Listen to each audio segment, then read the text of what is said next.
Guys, the whole situation on Amazon has not been resolved yet regarding the bug, because it looks like it's a bug. It looks like we may not need to verify stuff, as I said in previous videos, because basically Amazon has all the information already.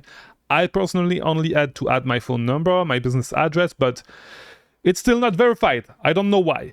But some people with ill intentions are trying to take advantage of the situation, and I'm going to show you how they are doing it and how to safeguard yourself against such scams. All right, so people have been reporting that they have received similar email to this one in their emails, right? In their email inbox linked to Amazon. No. The thing is that people actually like... It's a known scam, right? People will contact you through the buyer's message. So this is like, it's actually buyers that actually find your storefront. This is what it's supposed to be used for, right? So for buyers to ask questions to the person actually selling the product. But people with ill intentions send fake IP complaints that way. So if you receive IP complaints that way, try to contact the brand, but like you should not care too much about it. And right, like there's multiple scams that goes around like with this, right? And this is why when you receive a customer message, first you should know how to identify customer's message and like differentiate them from official Amazon communication. But like second, do not click on any link, like do not copy and paste any link on your browser, right? Because this message was basically taking advantage of the fact that, you know, there's a lot of people actually like shitting their pants right now with this verification stuff on Amazon, and with like the account being at risk of deactivation, right? And what these guys did is that they are saying that like it looks like a notice from, you know, seller performance, right? It is not. It's just people saying fake notice to the buyer's message, and they say that Amazon is notifying you that your account is subject of a security check. So they basically know what's going on and they are trying to take advantage of it. We have submitted a verification process for your account especially for you. We have created a secure code with which you can verify your account. To verify your identity, copy the secure link below into your browser and log in.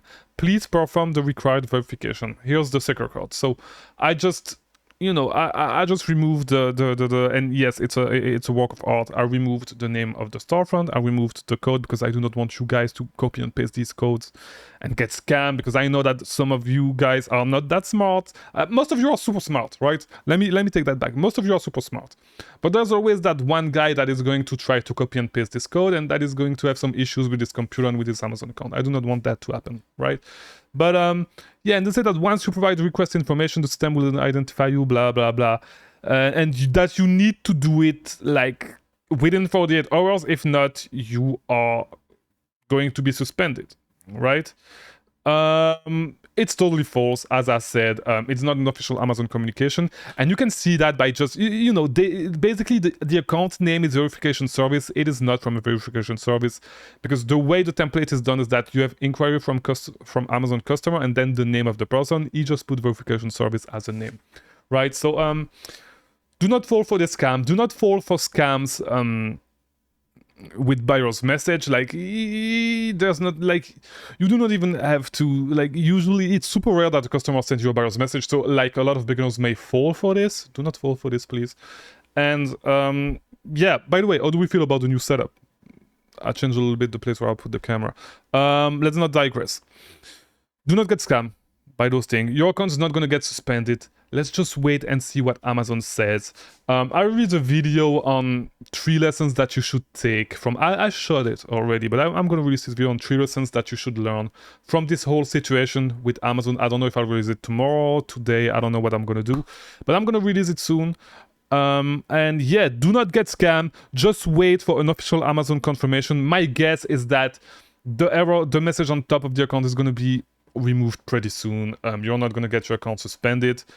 Amazon has all the information regarding your tax ID, regarding your name, regarding your identity, regarding your business address. So yeah, you'll be fine. Just chill. Do not stress, because I know that a few people are still stressing about the situation. It's going to be fine. Do not stress. Do not get taken advantage of by the people sending emails such as this one. You'll be fine. Just wait and see. There's nothing else you can do. It's super hard to reach out to Amazon right now, so usually it's already it's already super hard to get someone knowledgeable when you actually call Amazon. But right now everybody is calling Amazon, so it's super hard to have someone on the phone. Not only that, but yeah, usually they're not super helpful, so they are not going to be super helpful right now. So yeah, that's today's video, guys. I hope it was helpful. By the way, join the Discord server, link in the description. And yeah, I'll see you tomorrow. I'll release a new video every single day at 3 p.m. Not at 3 p.m. anymore, but whatever. Just let me know if you like how the camera is set up right now. I'm testing different stuff. And yeah, thank you for watching.